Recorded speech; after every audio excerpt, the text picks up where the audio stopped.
Looks like it. All right, Ms. Love, you had two different motions. I do, Your Honor.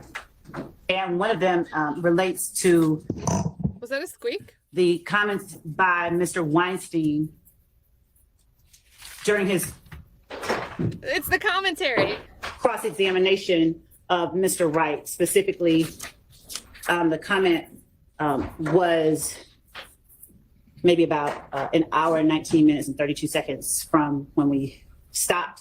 But specifically, the comment that Mr. Weinstein made, to which the state objected, was, you don't know how the state put those words in your client's mouth.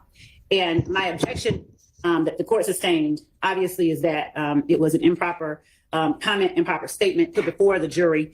And even though the court sustained it, Mr. Weinstein and others' ongoing efforts have been to spin a narrative that the state has forced something on one of the witnesses or more of the witnesses. But those particular words, Your Honor, that you put this, you don't know how the state put those words in your client's mouth. It amounts to Mr. Weinstein making a statement, not asking a question, and him making an assertion that the state, in fact, did something that it did not do, which was put those words in your client's mouth.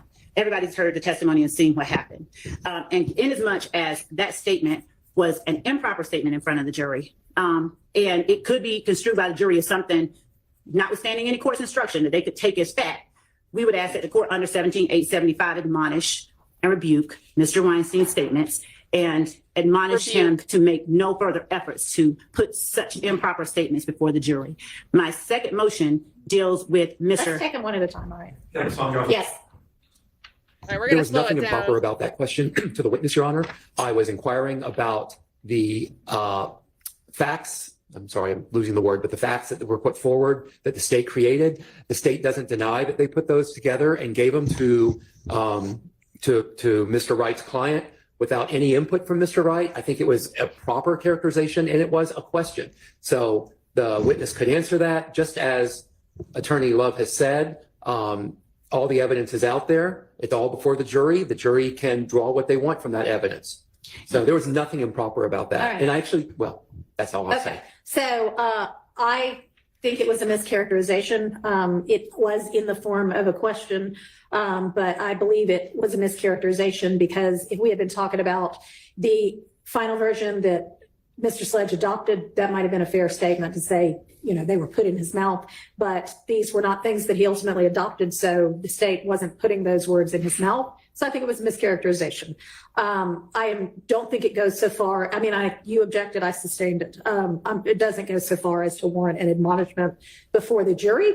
But let's try to be careful in our characterizations, even when we are asking questions. All right?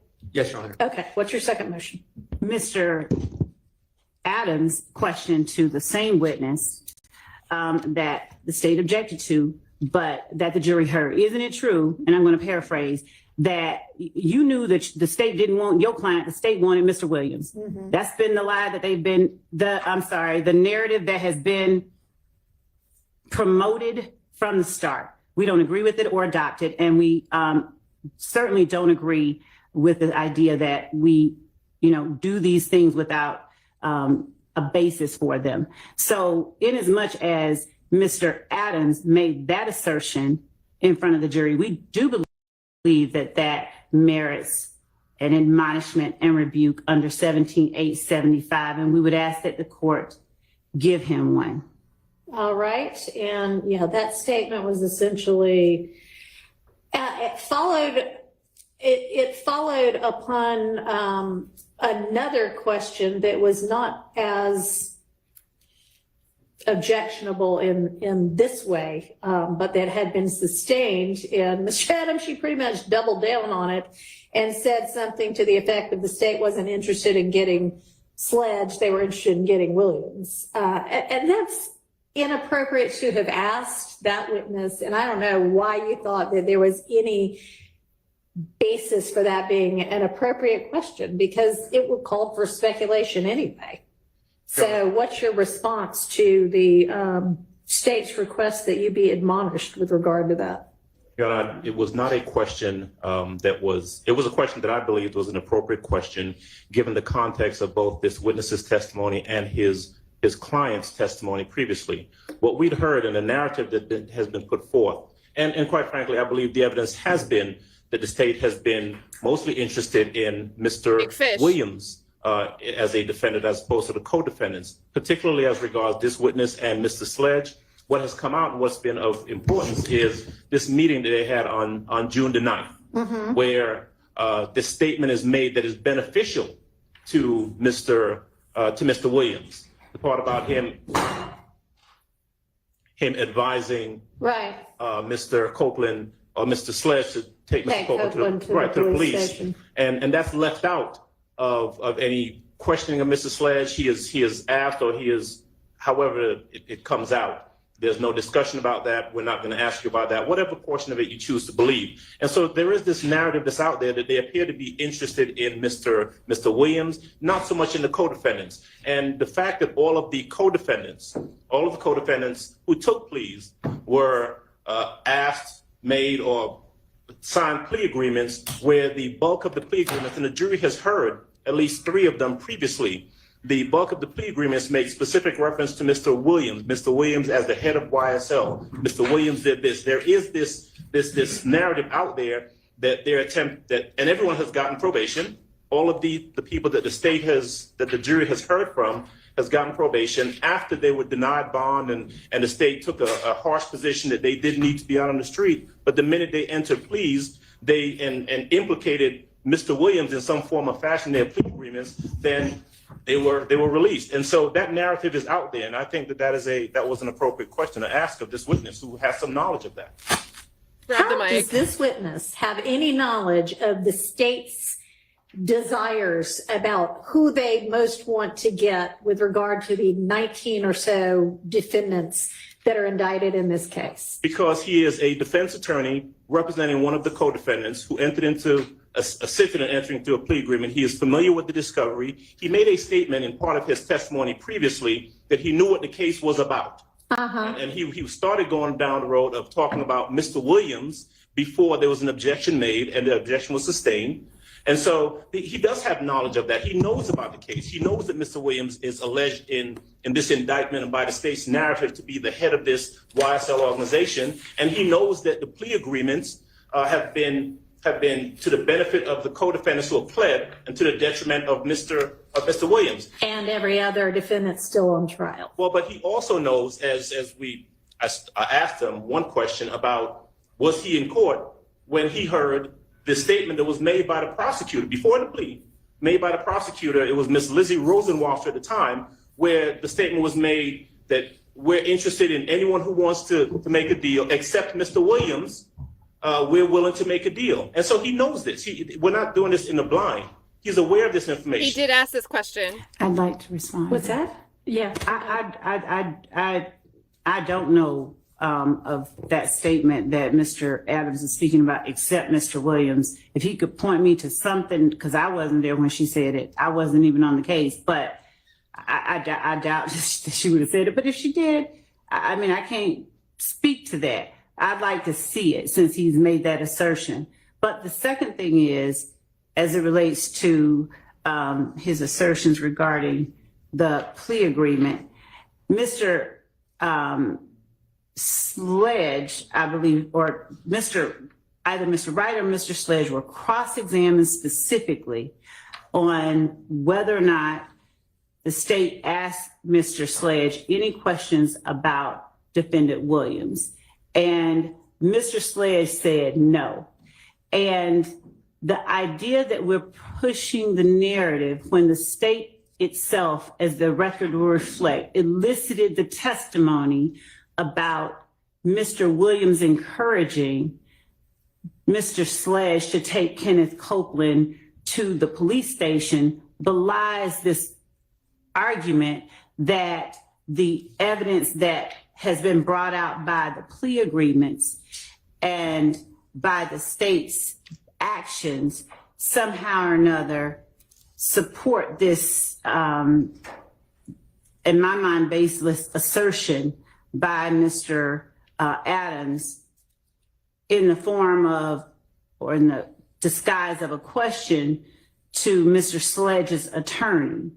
There has been, Mr. Sledge's attorney could have been asked whether the state, seeing whether the state asked more questions about one person than another, but actually he was asked and he testified that the question and answer session was more of a kind of get to know you session, and that when Mr. Sledge began talking about Mr. Williams, the state said, the only thing he said about the state is that the state said, that's not the question I asked you. And when he said something about it appeared to be a hot button issue, he later said, there was nothing that you did that made me say that. I just, based on you not asking him about that, I may jump to that conclusion. So putting in front of the witness, this assertion about the state's intention, because as if it's the state that's on trial and that the state is doing something that is just wrong. Is it your impression that the state don't really want your client? He wants Mr. Williams. It wasn't an effort to solicit an answer. It was an effort to put an assertion in front of the jury that was improper and that can't be taken back. And that has been the entire. Well, they're going to make that argument. Yeah. Regardless, I'm sure they did in opening and I'm sure they're going to in closing, but I don't believe, Mr. Adams, that there was any kind of a good faith basis to ask that question and to think that was a proper question for this witness to be able to answer. But Ms. Lev, with regard to what you propose is any kind of curative or admonishment, I mean, I don't know what that would be. I would ask that the court admonish Mr. Adams in front of the jury that the statement he made regarding the intentions of the state as they relate to Mr. Sledge and Mr. Williams were improper statements by counsel, that in those types of statements, the jury is to remember they are not evidence, but that Mr. Adams should not have made that statement in front of the jury. Okay. So they weren't statements. It was a question. It was just an improper question. And 17-875 talks about statements of prejudicial matters not in evidence. And Your Honor, it's not, there's nowhere in evidence. It was a statement that was dressed up like a question, but he made an assertion in the form of a leading question. But you also said you wouldn't know if it was in evidence because you weren't there. He wanted mine. And the fact that he dressed it up as a question doesn't take, our position is it doesn't take it out of the realm of improper statements put before the jury that fall under 17-875 that merit admonishment at the very least, even if not rebuke, but that Mr. Adams should be admonished about that statement. It was improper and it should not. Similar statements, even in the form of questions or disguised as questions, should not be made about the state's intention, which one, no one else can testify about, and two, it was just wrong to put before the jury, pretending it was a question to this witness. Your Honor, if I may respond briefly. Go ahead. I have this She already witness doesn't on want to hear it. cross-examination. Yes. And I'm allowed to ask leading questions. I will defer to the court. If the court felt as though the question was an inappropriate question, there was an objection made, and the court sustained that objection. And I abided by the court's sustaining that objection. This does not fall under the ambit of 17-875. This is not tit for tat where because Ms. Love was admonished previously, now she's trying to find every opportunity to get somebody else admonished. That's not what this is. Now, I'll abide by the court's ruling, by the court sustaining the objection, but I've stated on the record what my belief was and what my good faith basis was for asking that question in regards to the narrative being put forth in the beginning of this case, and I'll stand by that. I'm trying to look back at what happened right before that.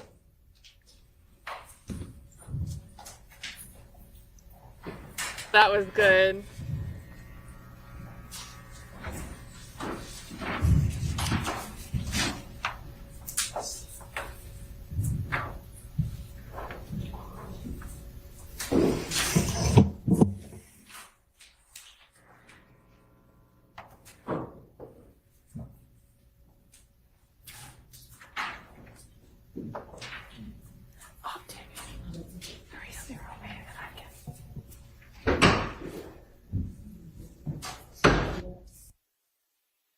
Right? It's everybody needs a rebuking. Can't just be me alone by myself on my island, as Haley Wolf said.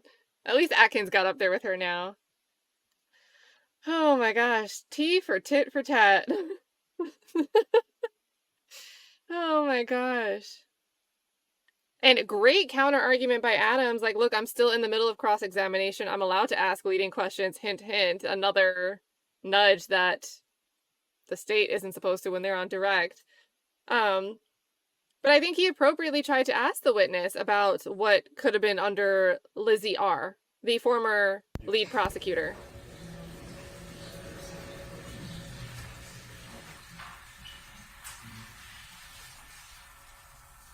And I also think if Love didn't carry on there, Whitaker wouldn't be doubling back to look at the transcript here. I hope she changes her mind on saying that there was no possible good faith basis.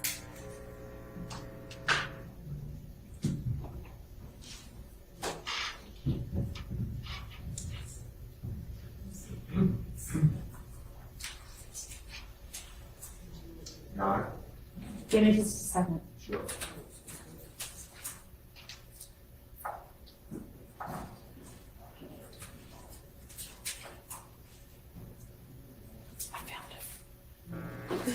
All right. So what does it say? Oh, they're muting it now.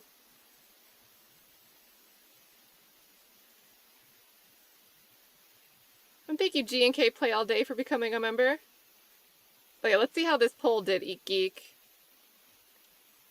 Let's see. 90% said no, and the judge won't care. Yeah, I think anyone that voted otherwise before this exchange just happened might also lean towards that 90% now. Adrian Love. Sustained was, it was your observation that the state wanted this plea to go through as much as Mr. Sledge did. The state objected about on relevance and speculation as to what the state wants. Oh, I actually overruled that one. Never mind. Yes.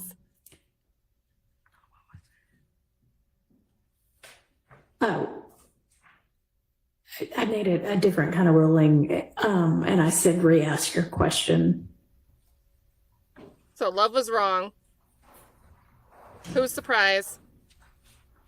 The court gave him permission Based to on your re-ask. conversation with the state, your knowledge of the case, your communications back and forth with the state, your evaluation of the plea agreement you formed, or you observed that the state was just as interested in getting this plea done as Mr. Sledge. Wasn't that true? Objection calls for speculation about the state as to whatever his observation is or belief was. It's not pertinent to any material I sustained. And then you followed that up with, was it your observation that the state wasn't really concerned with Mr. Sledge? I think it was with getting Mr. Sledge, but with getting Mr. Williams, which would also have been asking for, what the state wanted or didn't want, which I had just sustained, but asking in an even more pointed way. So it was inappropriate for you to ask that question. With regard, though, to an admonishment, any instruction I give is just going to highlight it again for the jury. So is that really what you want? Yeah. Why don't I just admonish Mr. Adams privately not to pull anything like that again, or you will get admonished in front of the jury? Would that suffice for now? Yes, it does. Thank you. Okay. Are there other Deal. issues we need to raise? I just like to I'll let say, Mr. Steele if you want. Okay. just for the court, or if you'd reconsider, Mr. Copeland made it Put it in clear evidence, in big his fish. testimony that the police wanted Mr. Jeffrey Williams, that all of, he realized. Yeah, that's a So- different issue though than the It's in evidence. prosecution being just about Mr. Williams, which y'all can certainly argue all you want, But but you just stop them from that arguing doesn't it. make that a proper question to have asked this witness. And just, okay, maybe you resolved it, but you said something I found interesting earlier. I found a lot of things you say interesting, but thrift, THRIFT versus state, seem to agree with the court's, what I think the court was saying. It's 310 Georgia, 499. It's in Division 7, like 6-7. It's a 2020 case. And it seems to say that a question asked is not contained in 17-8-75, but it says pre-termitting. So I don't think they reached that issue, but they clearly didn't reach it, as a statement. I just wanted to. Okay, I appreciate that, and I do think that's correct, and so I'm glad to hear that an appellate court also came to the same conclusion. Thank you. Yes, sir, Mr. Sharp. Thank you, Your Honor. I know Mr. Adams has not finished his cross yet. Right. I also have a short Okay, cross-examination. I wanted, and as you know, Mr. Botts was flying solo this morning, and I want to be clear. I'm seeking guidance from the Okay. court. There's an area of inquiry that I wish to get into, but I don't want to be accused of opening any doors. okay. Mr. Come on, help me out here, right? Mr. Attorney Wright, thank you. Attorney Wright has testified that there was one specific, and I'm going to have to go up there to see the number. There's one specific, no, not three. There's one specific provision that he asked to be removed, and the state did in fact remove it. Okay, Okay, and I'm not going to dispute anything like that. I do not plan on getting into the contents of number 8, but I do plan on asking Mr. Wright if, to his knowledge from the review of the discovery, his client made any such statement to the police and any such statement to the district attorney. And the reason I'm asking that is, and then I'm going to conclude it, so this is not a situation It gets where around privilege. Mr. Sledge said one thing at one point and it was now disowning what he previously said, but rather it's just a situation where he's never said that. okay, And so, that's it, and I'm not going to get into contents of anything, but I just didn't want to be accused of opening the door to the contents. I think the contents of number 8 are already in front of the jury anyway, because it's one of the factual assertions that Mr. Sledge disputed, and so those were read out, weren't they? It's very confusing They because were. one prior version, number 8, It's not the same as is the not the ultimate same. one. So what I believe Mr. Wright was, what I believe him to have been saying, and perhaps I will confirm by having him point to it when I'm up there, so it won't be read to the jury. I believe he was referring to the part where he said he heard, his client heard someone say, "We caught not Oh, yeah, add," and then that other number 8 was added in its place. So I'm referring to the original number 8. okay, I don't know if that was a number 8 or not. Well, You'll just whatever have number it to- was. Yeah, you'll have to, because I don't know if you even gave a number. Okay. But yeah, that's fine. But I mean, I think that y'all know from, and that's a legitimate question, but I think y'all already know from maybe our discussions up at the bench that I believe Ms. Love made an argument that his knowledge was based on their post Nutt's death discussions at the condo. And and I may be misremembering it, but I think that was what Ms. Love at least indicated was her kind of basis for putting that in. So if you ask and no, he never made a statement to police, it's then possible that she gets into that. Although y'all, we are getting, I mean, could we focus on what the issues are in this case, please? Your Honor, when the court permits, there's one more matter that I think I want to. Okay, so do you have any issue with if Mr. Short ends up asking, that line of questioning? You're going to have an issue with that? My response has to do with what Mr. Wright's answer has already been. I actually didn't quite understand what he's asking. If it'll open the door, I'm not sure what he meant. So if he could clarify so that I can respond clearly. So Mr. Wright is being very clear, and I think the jury gets it, that his client disputed a fact and it was taken out by the state. Yeah. Which I appreciate. But I think that, heck, if as an attorney, if I heard that, I would be under the assumption that it ended up in the first place because he must have said that previously and is now disputing it.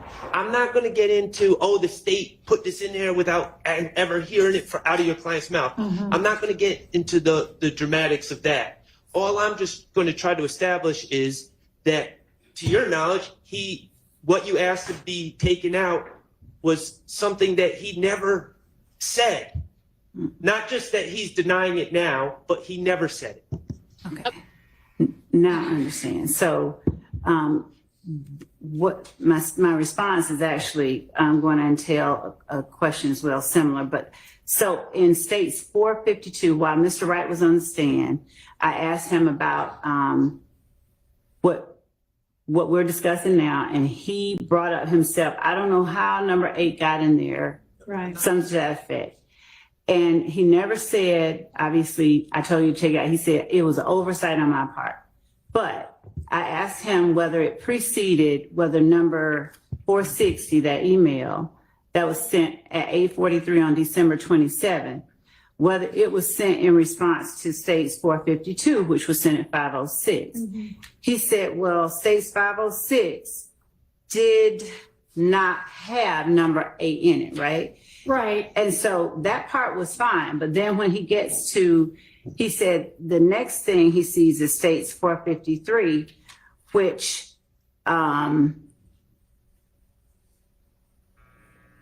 does have, it has a version of, it has a version of 8 in it. But not that exact language. Right. As we went back and forth, and he told us what didn't apply and what did apply. What number 8 ended up being was a distillation of that original statement, that it contained only the part that he wasn't disputing. So it wasn't a matter of, and that's a matter of your version argument. is that's what he was saying. Your version. I think that could be interpreted more than one way. But what Mr. Short wants to ask is, to your knowledge from your review of the discovery and knowledge of the case, did Mr. Sledge ever say, I personally know that somebody from YSL killed Nutt, right? No. No? Okay. I'm getting everyone Confused. I'm confusing everyone by maybe referring to numbers. Okay. I understood Mr. Wright to say, I asked, and this is what the state wanted out. I asked the state to remove something. Okay, forget about the numbers 8 or whatever. What he asked to remove was the statement that someone said, we got him bad or something. got Nutt down bad. All Okay, right. regardless of what the number is. Okay. And I'm not going to ask him what he wanted to get removed. I'm not going to get into the contents. I'm just going to say what you asked to get removed. To your knowledge, your client never said it. And that. Okay. in the first place, Okay. and when you were representing him, he never told the state that, he never told the state investigators that. Okay. Just so it doesn't appear that it's something that he said at one point and is now. I understand. So then the question then is not going to be whether or not his client ever said that statement that is now factual acknowledgement number 8. Right. It's the quote that got taken out from some much earlier version that is, I don't know where it is because there's so many different versions, but we got that somebody said we got nut down bad or something to that effect. Right. And of course, I'm not going to say what it says. Right. Okay. But that's what you want to ask about. But you're okay. And so if the court could inquire if Mr. Sharp, because we have labeled them all so that they're not confusing. Do you know what exhibit this is going to be on? I mean, I don't know that anybody. Or just the date and time. I don't know. Do you have the exhibits do. available? And I gave them for to Mr. review? Sharp. All But right, if he'll just Mr. tell Sharp, me. can you review and see what exhibit number that is? Because I don't know if it's on more than one. All right. And so if he asks that, he's going to ask, do you know of anywhere from the discovery that might have come from? Or in his representation, Mr. Okay. Sledge ever telling someone from the state that Okay. prior. Which one? Whatever the quote is.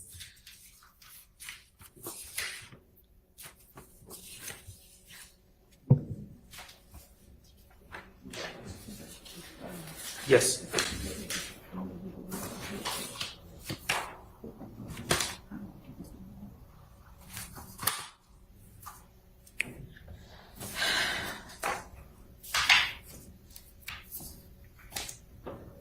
I'm still stuck on her making 2 motions to rebuke 2 different attorneys. I'm gonna dream about that. Guys, I had a dream last night. I was like outside in some neighborhood somewhere walking through like houses, and there was like a pit hole in the ground. And I looked into it in the dream, and my green Diane Fossey hat went into the hole, and then I started falling in the hole, and then I woke up. I lost my hat yesterday in my dream. I know it's in Sledge Agreement Updated 2, sent 1:54 p.m. on Wednesday, December 28th. All right, that's going to be, I think, 455Y. That is correct. 455Y. And under number 8 in 4. Sorry, but that is one, that is 453Y. 455Y was the one that was sent on December 28th at 1:54 p.m. That's exactly what I just said. I'm sorry, I thought you said 1:45. My apologies. Okay. So it is 455Y. Right. And I'm not saying it's not in other versions. I just know it's I don't in. know whether it is Okay. or not. I but just know okay. it's in that one. All right. And what number was that, please, sir? It's number 8. So it's number 8 in 455Y. Okay, Correct. But of course, not number 8 in the final version because it's not in the final. right. Okay.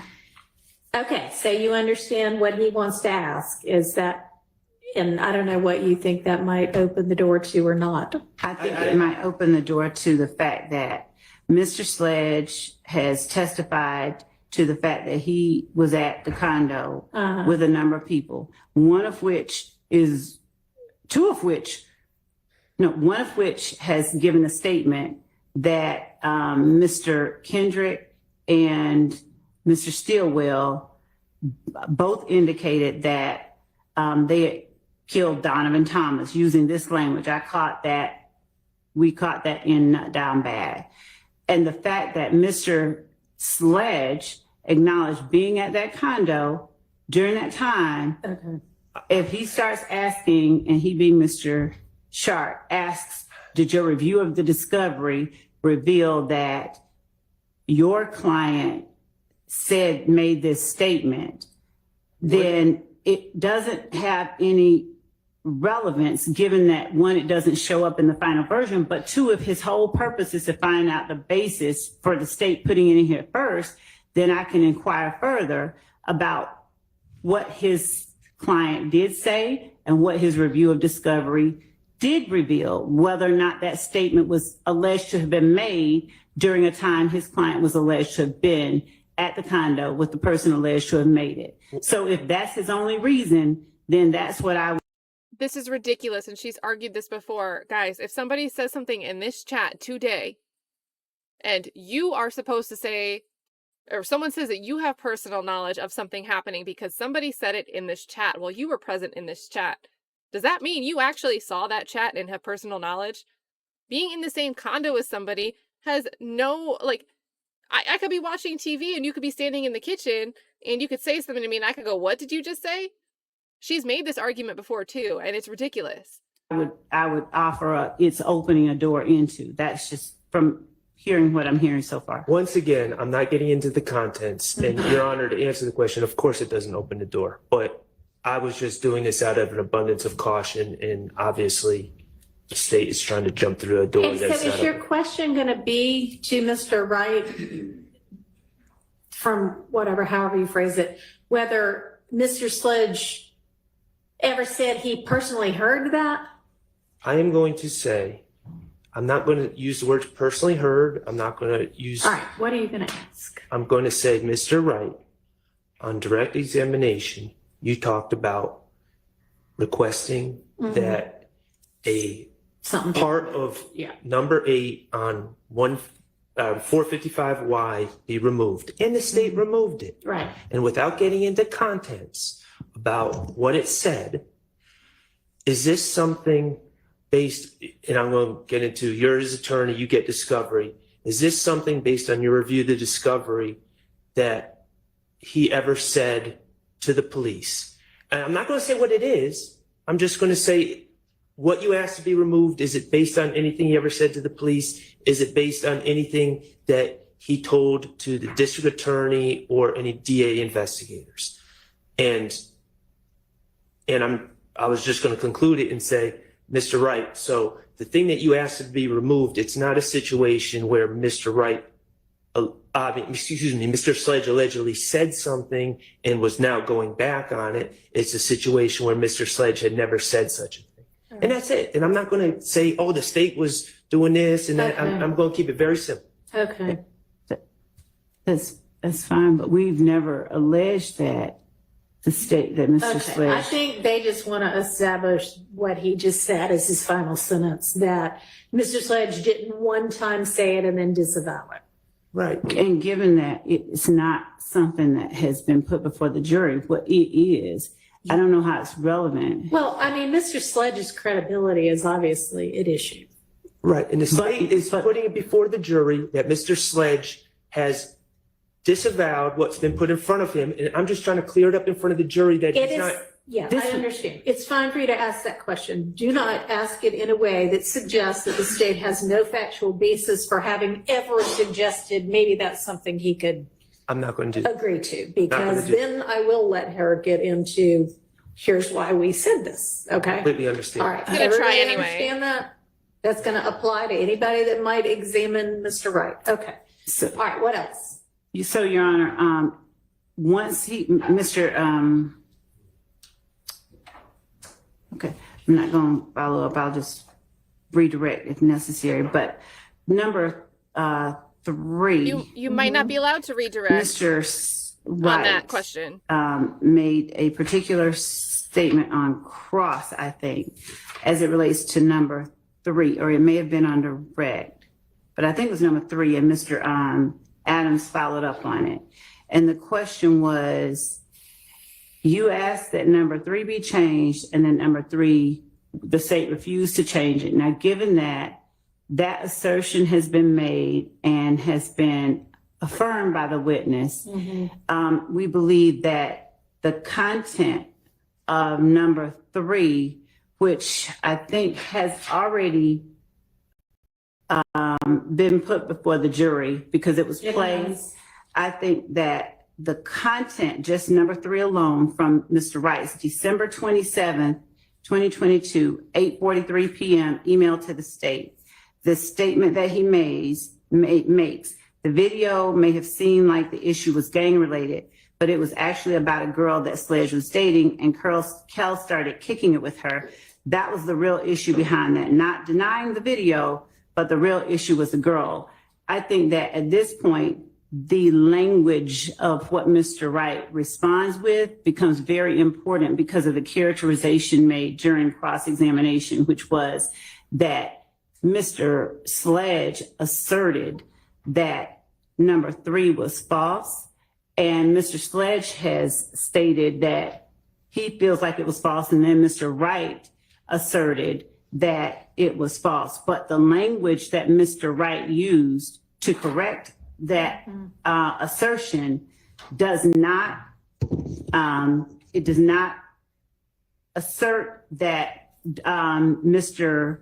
Watts was not a rival gang member. In other words, it does not dispute any material aspect of it. So the only part that we would be asking to Mr. Wright to tell the jury verbatim is what his response was to number 3 so that the jury can fully understand and appreciate what it is that everybody is saying the state refused to change. I can make this easy. I'll read that number 3 from Mr. Wright's email out loud to Mr. Wright on cross-examination, and the Read it jury out will get to loud? hear it.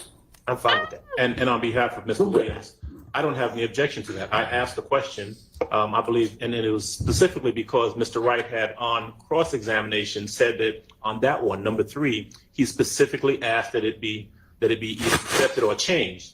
And so I don't think to that. I think the subject matter of that language is All appropriate. right, Okay, good. Then that means I can get, okay. all right, sounds good. Anything else? Okay,